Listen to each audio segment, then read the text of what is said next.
உலகெங்கும் தமிழரின் பிம்பம் உங்கள் TV.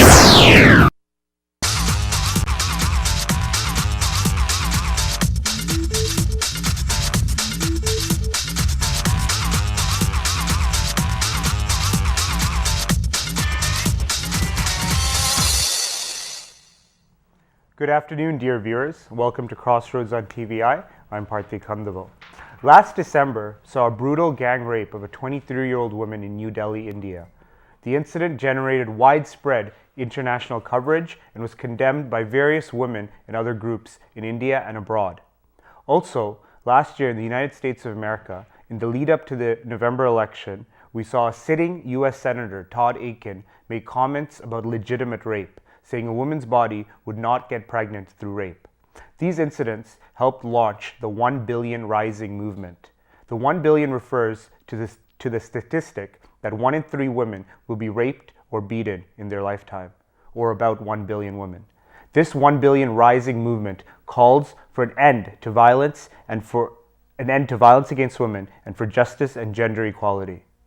To discuss this very important issue, we are joined with Kanjana Brody, a master's in social work student, and Abhirami Vaniyasingam, a community activist.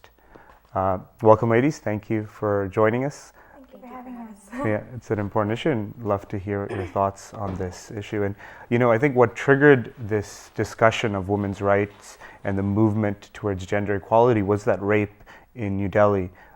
It's not like it was the first rape to happen to India, right. But I think we were all amazed at how much coverage it got. And what are your thoughts, and why do you think that case became internationally covered? I think it's due to the sheer brutality of the rape, that it involved multiple men, it happened in public, on public transit that should be safe for everyone to use. And it was just very graphic, the details, it was covered worldwide, and it really hit to the core of everyone. We also have to talk about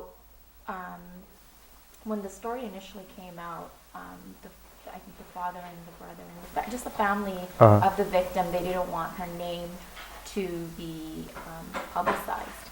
And the way that India or even Delhi just reacted to it is also really interesting, because they started using pseudonyms to describe her, because the families didn't want to didn't want to publicize the name of the victim, right? Exactly. So I think the English translations would be awareness. Just different pseudonyms that they gave to this victim is also very interesting. And like you said, it's not the first rape incident that's occurred in India.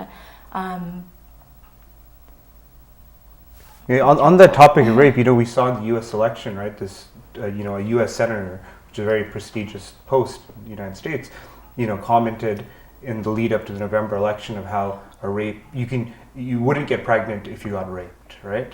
And there was a backlash. But what do you think that's telling of our Western society, of our attitudes towards rape and violence against women? Do you think it's still an issue in Canada and the Western world? Absolutely. When we talk about rape, we're talking about some of the discussions around rape and rape victims is, well, what was she wearing? What did she do? How did she provoke it? And that's one of when people talk about rape in Western society, and not just in Western society, just in society in general, we talk about how did the victim provoke it, but we're not talking about the oppressor. Yeah, and exactly. What they did. Yeah. On that topic of the 1 billion rising movement, we have a clip from their video. It's just the first half of the clip. I'd like to play it for our audience. Can we play clip 1?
Okay, the clip that we just saw was from the 1 Billion Rising movement and captured a lot of realities for women throughout the world, and it captured scenes from all parts of the world. Just before the break, we were discussing the rape in India, as well as Todd Aitken, that U.S. Senator's comments about legitimate rape. In Canada, some of us, maybe us males, like to think that, hey, everything is equal, at least in theory, right? But is that the case in terms of women's rights and sexism in general? Callista? I think that I think there is an illusion that it is equal, and I think comparatively speaking to different parts of the world, I think we are far more. I guess we're a lot closer there than most of us would like to think. However, it happens here too, and it's not that. There's still a lot of taboos and a lot of undiscovered areas of where these things happen and how these things happen. They just happen in a different way. Mm-hmm. How about your experiences as young females? Well, before I started school, I did work as an employment counselor. So even in employment, according to a StatsCan 2008 report, women make $76 to the dollar that men make. So I think that stat just reflects what our society values, and how women's labor, our roles, everything we do is sort of subvalued. And do you find that to be in the environments you've been in as well? Yeah, absolutely. And if you look at a lot of the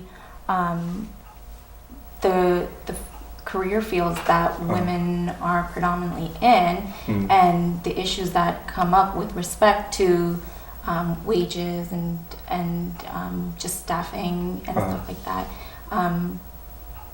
it's a lot of them are targeted towards career fields that women are predominantly in. Right, like our gender roles, like we're supposed to be the caring, domestic, Exactly. goddess taking care of others, and then when men go into such fields, like there's studies that show that men who go into nursing move up the ladder far quickly than women nurses. Even though it's a field that's traditionally exactly women. So there's still that patriarchy and gender imbalance even in care professions. I was actually just recently reading a report in which it touches upon what both of the guests are saying here today, is that, like a lot of times nowadays, there's a lot of infomercials and PSAs that are being put together by women for women to encourage and motivate women, because while, women are comprise more of the working force nowadays. I just read a stat where we need more women engineers, because like we're living in a world that is produced, like all these things that we use, like women are the ones that are driving those decisions at home as to what to buy, and we're the ones that need to use a lot of these things a lot of times, and we're part of this world. We are using these products, and yet they're not being designed. Enough of them are being designed by us. So there's so many of these things that are happening now, and I'm very happy actually to say that there is a lot more awareness that's starting to come into it, and a lot more women are starting to take positions of authority where they realize that, they live in this world and yet they're not represented well or adequately, and they're starting to step up to that. So I am seeing a shift that's starting to happen, not just, I guess, from a Canadian North American perspective, but also from the perspective of back home, or in South Asian countries, or even more other third world countries in different places of the world. Women are stepping up and doing things like that, and like micro budgets and things like that different countries are doing, is definitely starting to bring awareness to that and starting to help with that. But we have a long road ahead of us. No doubt. And turning that lens towards our own community, right? It's 2013. We've been here 25 years as a community. We've grown. What are your thoughts as young, females from our community on our community's perceptions on women?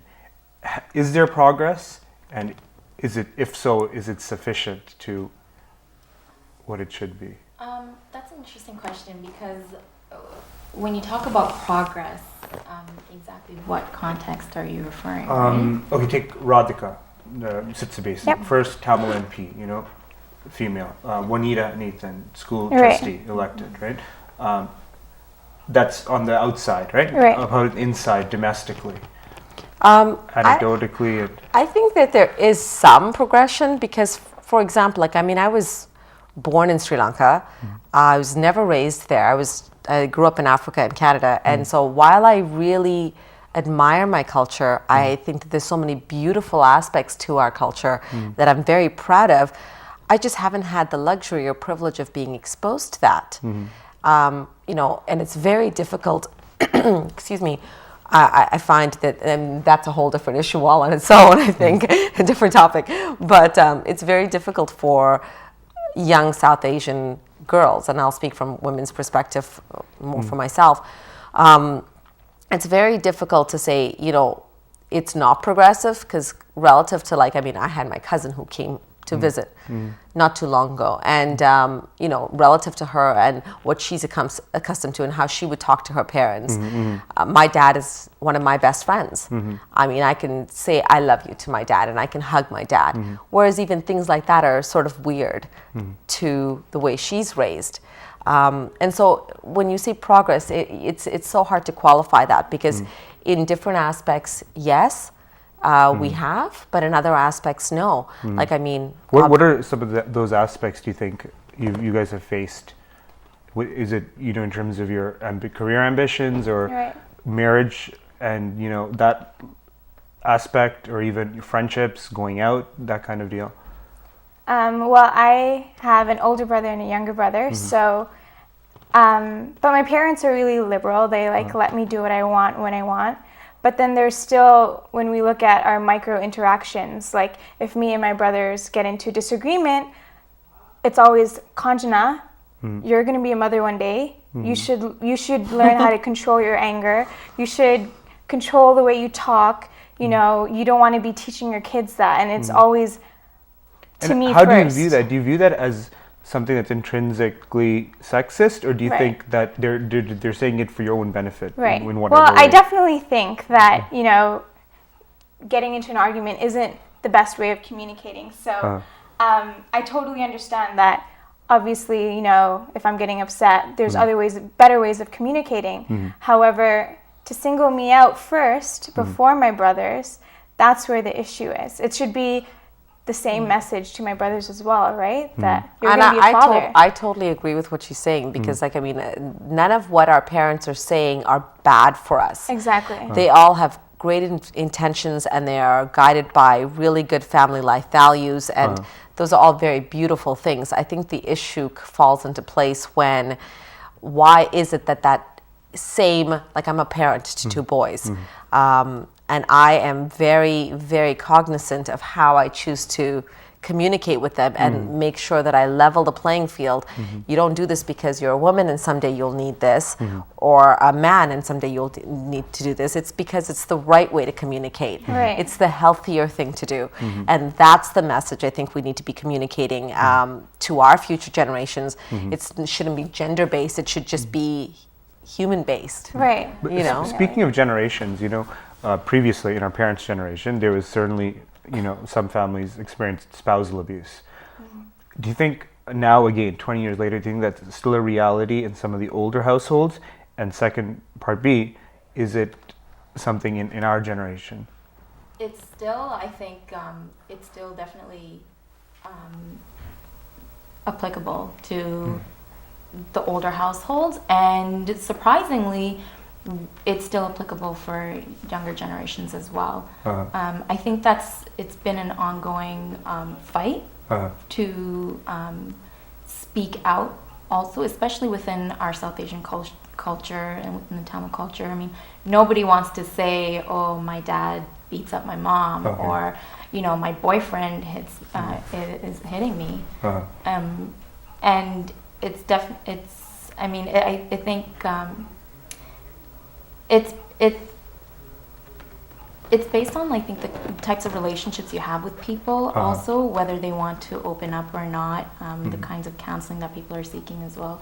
And so when you don't talk about it, you're not going to you're not going to know that it doesn't happen. So, All right, it's time for a quick break. When we come back, we'll be discussing the Chris Brown Rihanna situation, what kind of message that sends to young girls.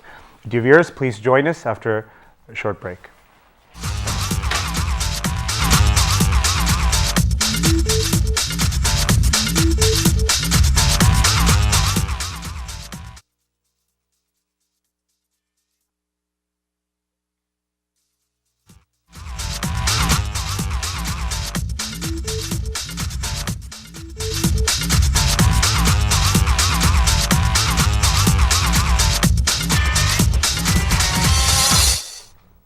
Welcome back, dear viewers. On our show today, we're discussing the women's rights movements, gender equality, and some of the challenges our society faces with women's equality.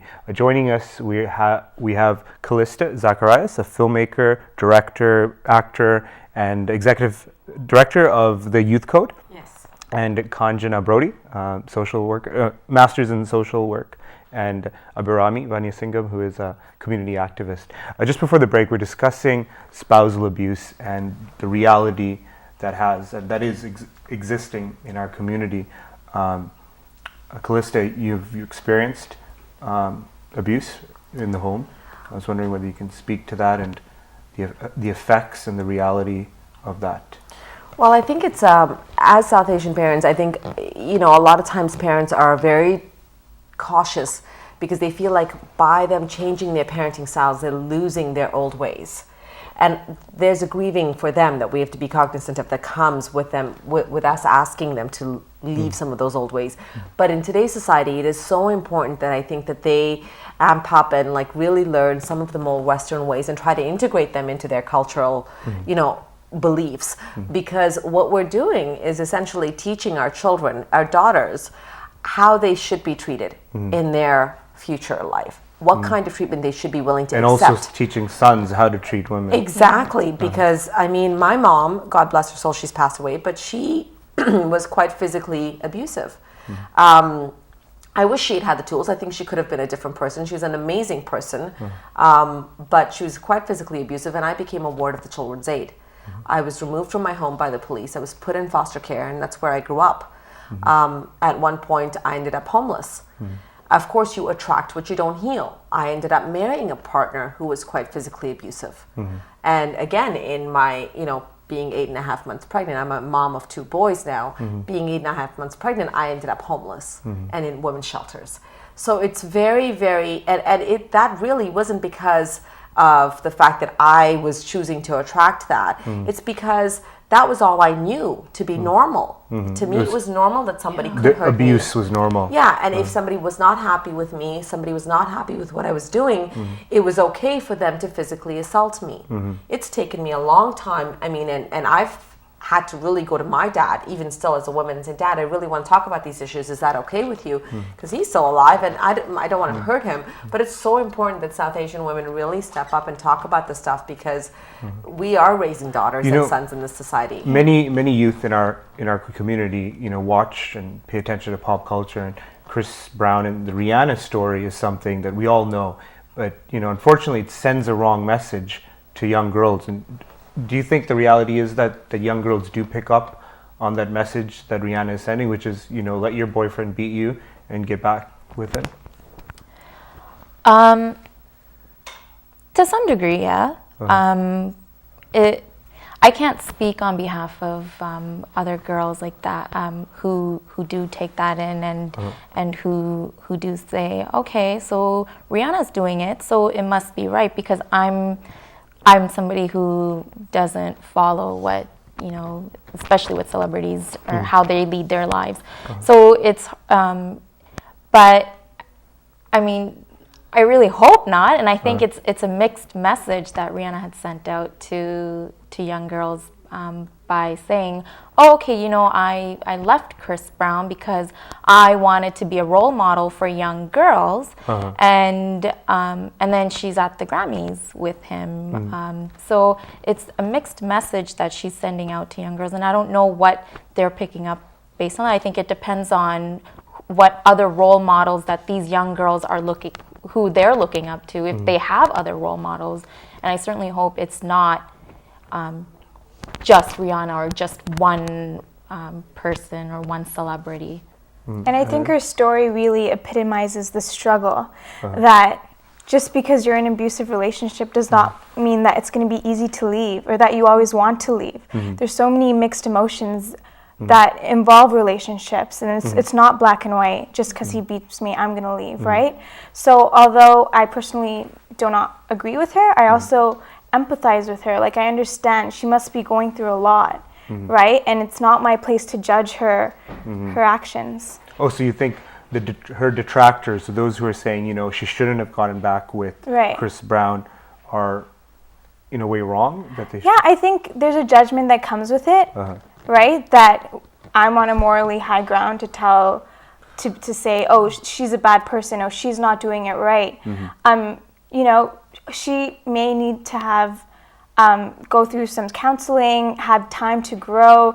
She's still a young adult. That we shouldn't be judging her. Right. Yeah. Not so harshly. Go ahead, sir. I think you hit the nail on the head. I think really, while we do need awareness, we also need a certain level of sensitivity and empathy towards these things, because it's not that black and white. And it touches back to what I was saying earlier. You keep attracting what you don't heal. Like, these are things that internally, they're inherently within a lot of different women. You know, and she's had a history of abuse in her family. So when you don't heal and you don't work through that, you always look for some place that feels safe. And sometimes, as contradictory as it sounds, that if you're used to being in abusive or traumatic situations and that type of a relationship, that's normal to you. And that's what you'll gravitate towards when your life is falling apart, when your life is in chaos, because that's safe. That's something you're familiar with and you know, even though that's the furthest thing from reality, your brain, it doesn't make that connection, and it really just, the healing needs to happen. And it's beyond awareness, it's beyond resources, they need time. On the topic of the media and pop culture, there's a clip I want to play from a documentary called Killing Us Softly. And if we can play clip 2. Model Cindy Crawford once said, "I wish I looked like Cindy Crawford."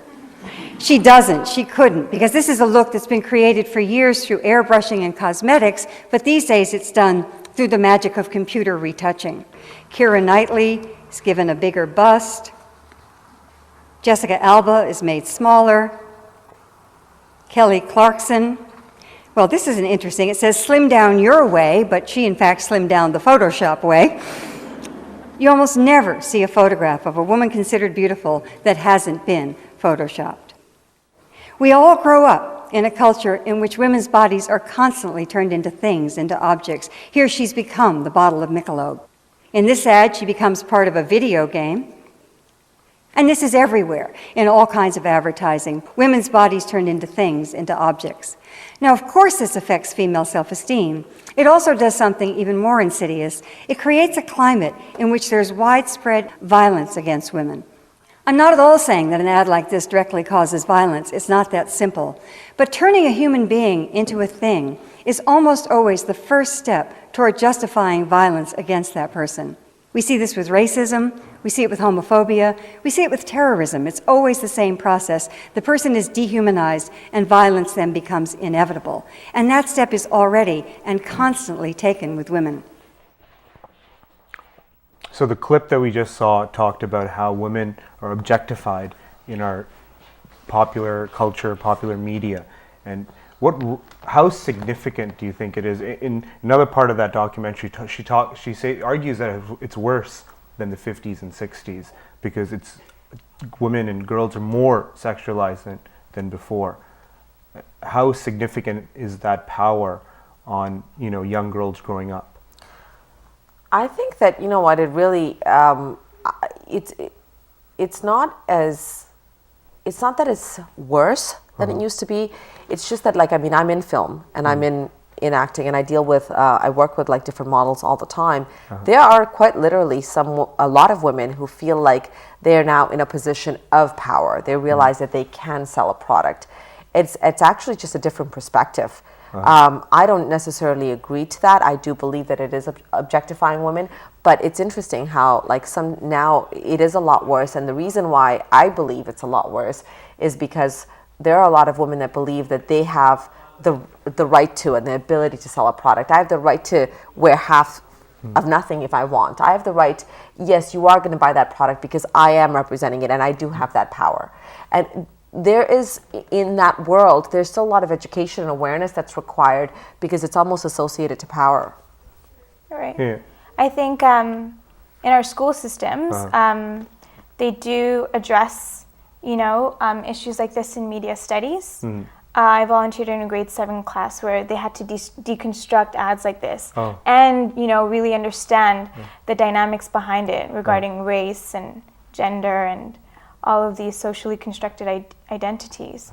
But it is powerful, you know, and not only in Western cinema, but in Hollywood as well. Like Nayendra, when she was a plus-size woman, was an item girl, and then she lost all of this weight, and now she's like a superstar, getting lead roles, right? So what does that send to me as a viewer? Like, oh, I need to look like her to be considered beautiful and worthy of a leading role. And to hone in on the Tamil movie question, Right. do you think our parents are aware of these messages that they're sending?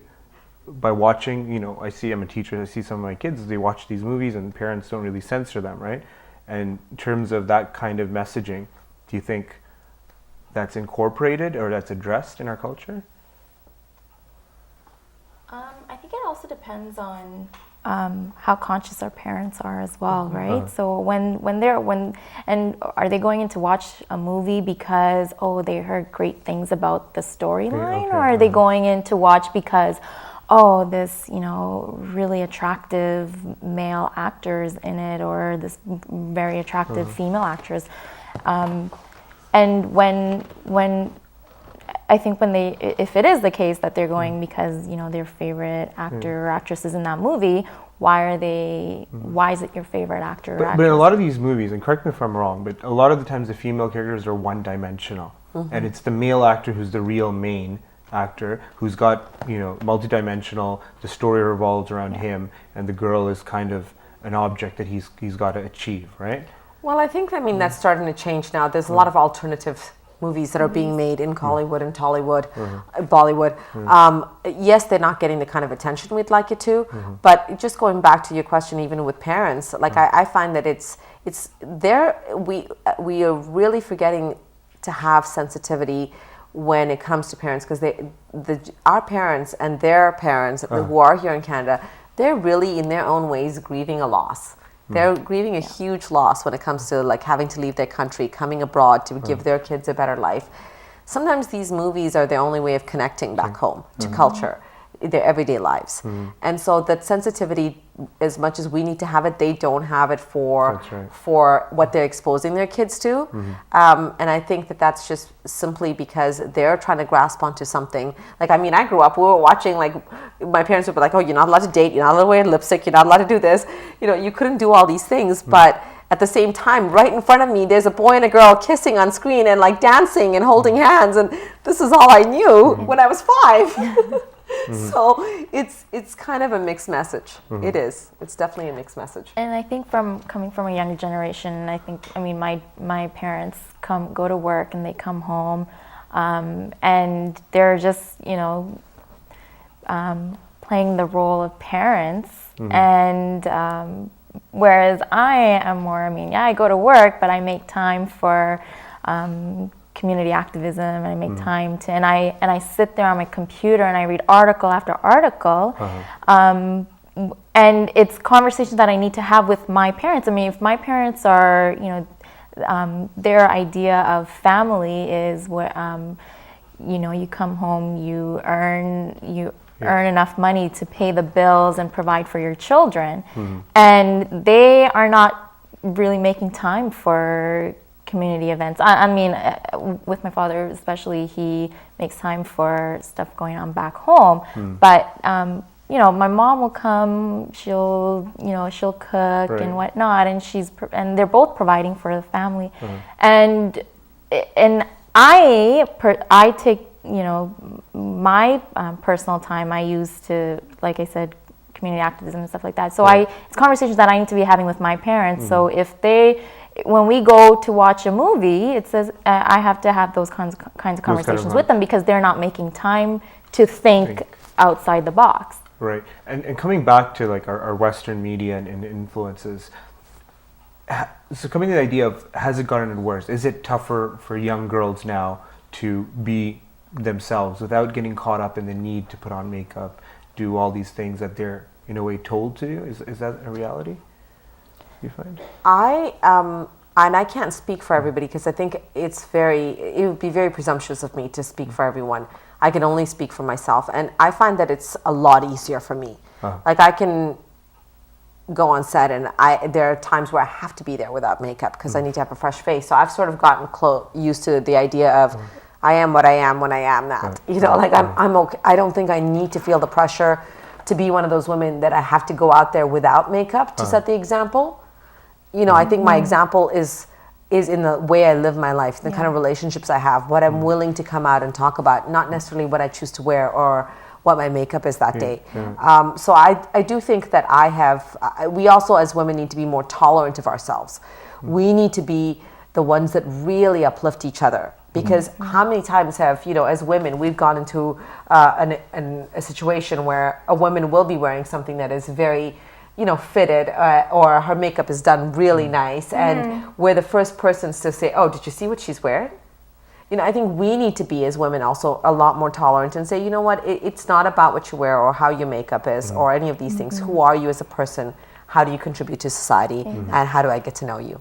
How can we work together? Exactly. I think that's where the dialogue needs to be, and that's where the focus really needs to be on stuff like that. Yeah. But also when you talk about media and the portrayal of women, you want to talk about, I mean, you have to talk about what kinds of women are being portrayed, right? It's not just women who wear makeup and whatever, but it's also a majority of the time white women who are skinny, and you know, they have like, you know, the flat stomach and the nice curves and stuff like that. But how often are we seeing women who are of another background, and you know, who aren't who don't fit that model you know, model stereotype look. So how do we, like, as your community, how do you combat those, you know, inclinations, those desires, and those stereotypes that are put on women? Do you think our community is addressing them? What are your thoughts? Again, just speaking for myself, like I have gone out of my way to, and it's really been women finding the courage to find the voice. Because I mean, my story hasn't changed, but it's taken me 15 years to be able to talk about it. Whether you're a plus size woman, you know, and you're not being seen on TV, you know, pick up that camera, make footage, create content, put it out there. We need to be able to do that, because even as women, like, we have got our own learning to do. Because a lot of times when a woman is overweight, she's like, oh, I shouldn't be in front of the camera, you should. No, you know what, pick up the camera, do the stuff that you want to, just go out there and shine, because a lot of times women will end up sabotaging ourselves. And yes, we've got like a whole world of, you know, decades and decades of, you know, conditioning that's socially inherently built into our DNA almost, that we need to undo on both gender levels. But I think that, you know, from an every day-to-day level, I think every woman just sort of needs to say, yeah, you know what, I am plus size, but I've got something really intelligent to say, and I might be able to start up a YouTube channel that, you know, has content in there that people want to hear, and just to do it. So I think women just need to also step up. I think it's very easy to blame, but we need to also really step up and take ownership for what's happening. And if we want to change, how are we going to create it? On the topic of, you know, the women's, you know, responsibilities, or what you think women should do, what's the man's role in the women's movement? Is there a place for men, and what is their role in, you know, furthering gender equality and women's rights? I think there's definitely a role for men to play, because in the power dynamic between men and women, it is usually the men who is the oppressor. And I think the first step is just realizing that power that they have. A lot of men in their interactions, you just take it for granted. This is how it's always been. This is how I should, you know, relate to my female family member or my girlfriend or wife or whatever it is. And just once you realize that power dynamic, then taking steps to sort of level the playing field. Okay. And- Go ahead. So I was just gonna say men need to support women in these kinds of women's movements and the struggle, and understand not just oh, okay, yeah, I feel bad for you, you gotta come home, you gotta cook, but she doesn't just have to cook, go help her. And don't feel like she needs to be protected, she needs to be supported, and also just educating themselves and trying to understand why we are who we are, and what the power that lays within women. Thank you. Unfortunately, that's all the time we have for today. However, I'd like to leave dear viewers with a clip with the ending of the 1 billion rising video.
Welcome back, dear viewers. We are now joined with Radhian Simonpillai, who's a movie review writer for AskMen.com and Now Magazine.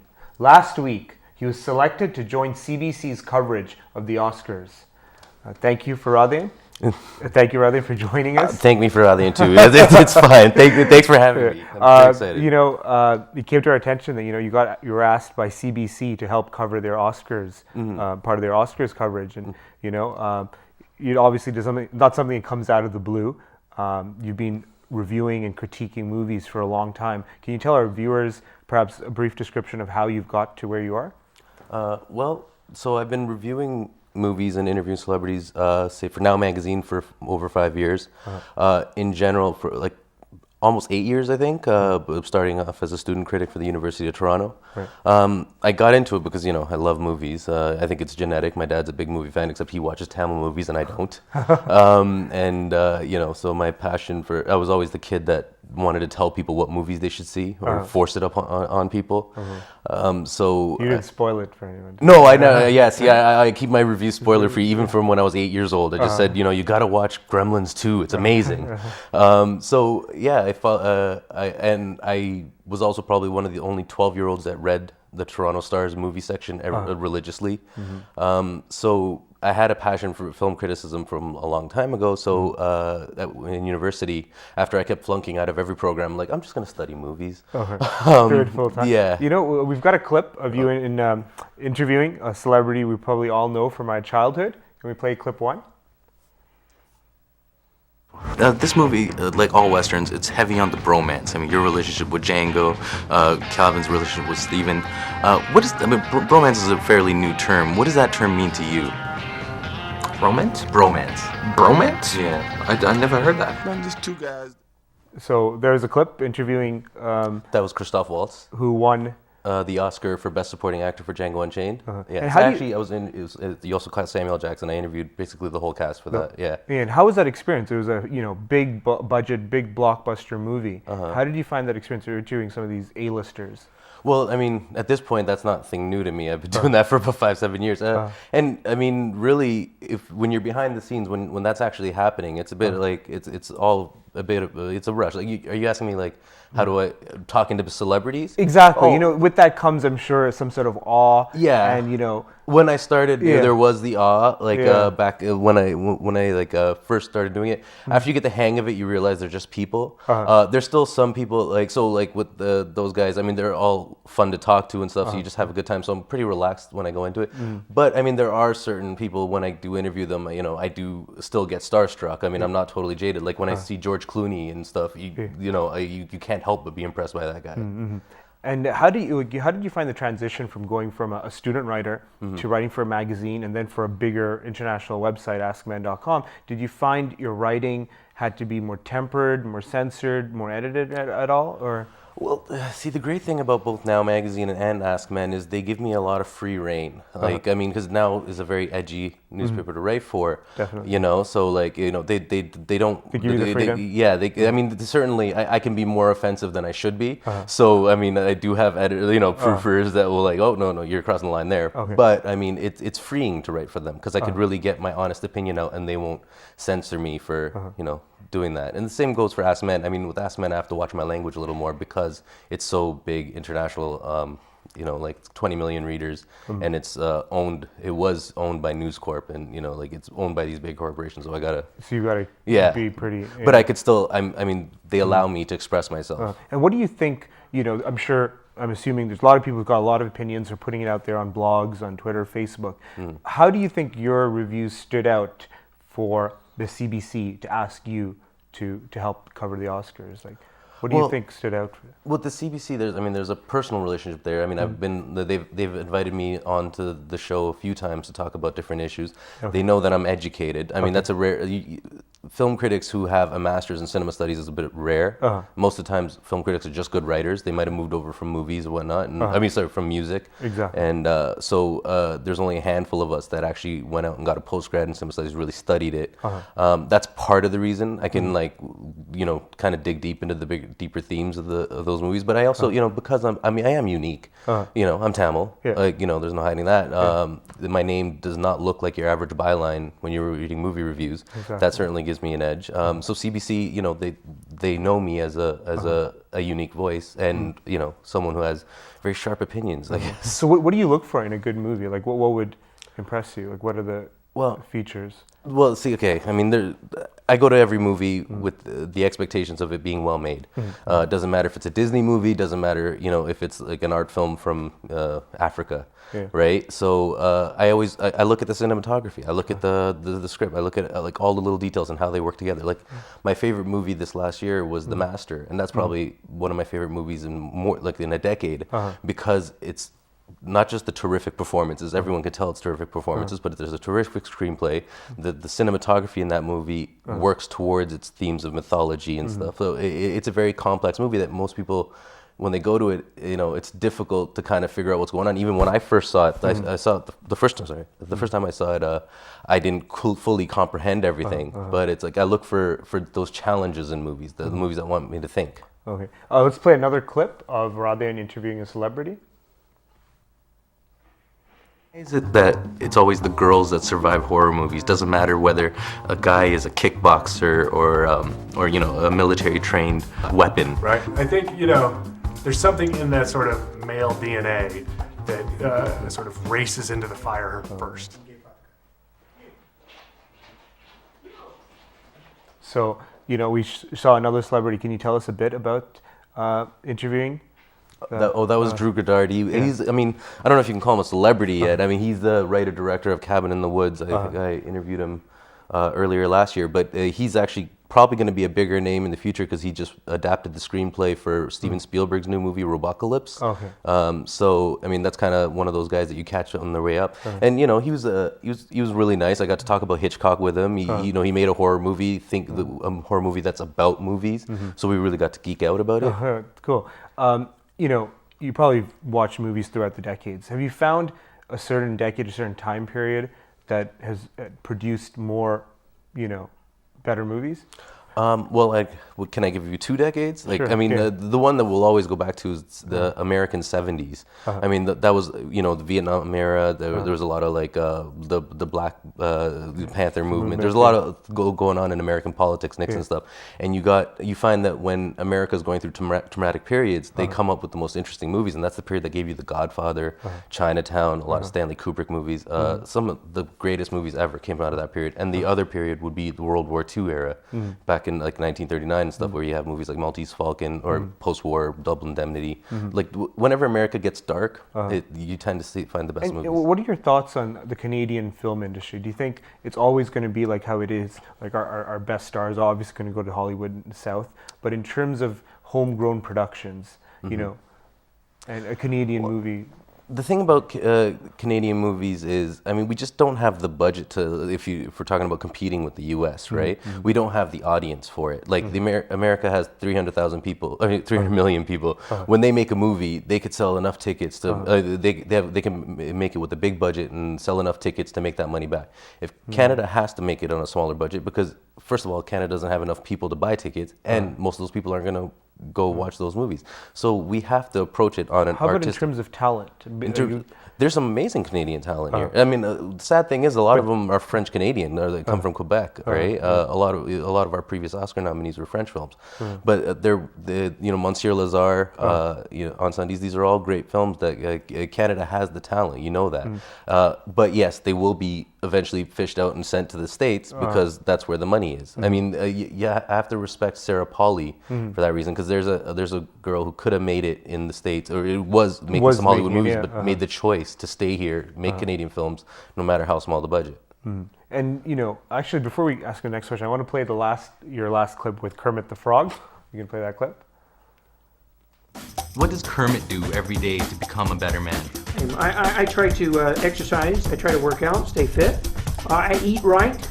When I'm working, I stick just to mosquitoes. How is that? Interviewing Kermit All right, the Frog. you asked me about if I ever get nervous interviewing celebrities. I was nervous interviewing Kermit the Frog. I mean, because that was a totally different experience, because there's a man crouched out down below a table holding Kermit and talking to me, but I have to keep talking to the puppet, not the man that I could see is talking. But it's something that's under my belt. I get to show that to my son one day. It was a lot of fun. I'd imagine, and a lot of us are curious. Most of us are not connected to the industry. How is it like behind the scenes? And obviously there's a certain presence they have to create, but behind the scenes, what are your thoughts, observations? Well, you see how money runs it. You see the entire, like, that this is a business. Like, when I'm interviewing celebrities, the celebrities are doing it. You see how their time is broken down into dollars. You see how the budgets of it all. Like, I mean, so you remove all that, you see all the wires.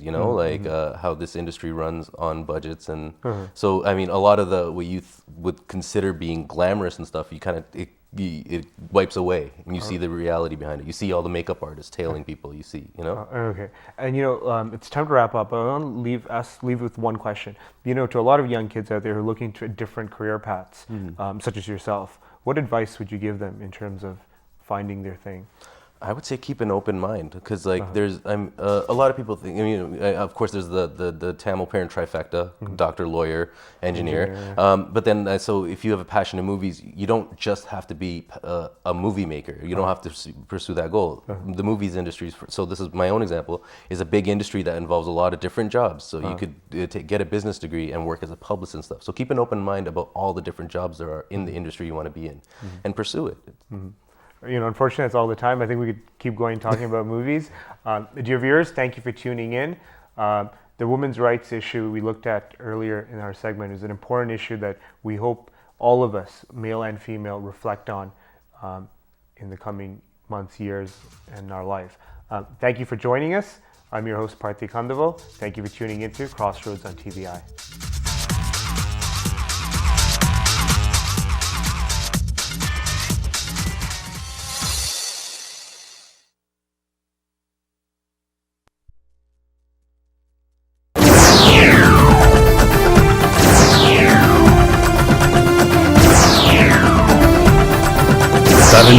தமிழரின் பிம்பம் உங்கள் TV.